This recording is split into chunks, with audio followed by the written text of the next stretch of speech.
The days of teens getting their driver's licenses and then packing the car with their friends is now over, at least in California.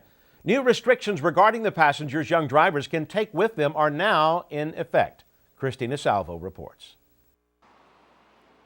For many 16-year-olds, getting a driver's license is their ticket to automotive freedom. But as of January 1st, 2006, new restrictions to California's graduated driver's license law limits that freedom for anyone under the age of 18. They have basically two restrictions on them. They can't drive between 11 p.m., 5 a.m. in the morning without supervision as far as an adult, guardian, parent, that sort of thing.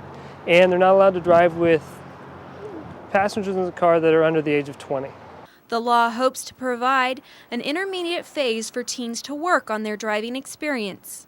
It's giving them time to improve their driving skills, to make them become safer alone, not to have all those distractions, not to have somebody telling you go faster or do it this way, or the kinds of things that your friends might ask you to do, when you're out on a Friday night and you're going to go to the movies. Whether it's a cell phone, radio, or passengers, drivers face many distractions in the car. When you couple that with the inexperience of the teenage driver, then we get some serious problems because the distraction and that inexperience leads to some severe accidents.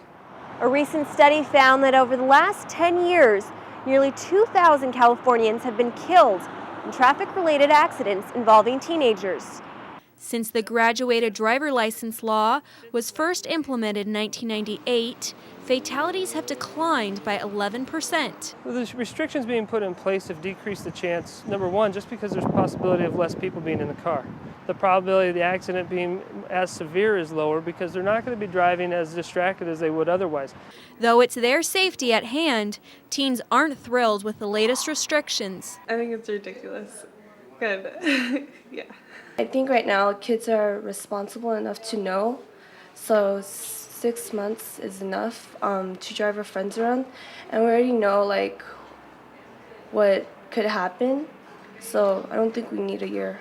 To new drivers, the latest limitations seem strict, but to Officer Farley, they're not strict enough. I don't think that these new restrictions are quite enough in and of themselves. Nothing's going to replace good training, experience, and the maturity on the part of the young person as an individual to realize how much of a privilege it is to be able to drive an automobile on our streets.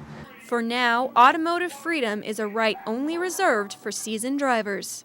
For This Week in Torrance, I'm Christina Salvo. The new regulations are designed to cut down on the number of accidents involving teenage drivers. The City Council is saying thanks to a longtime employee who recently retired.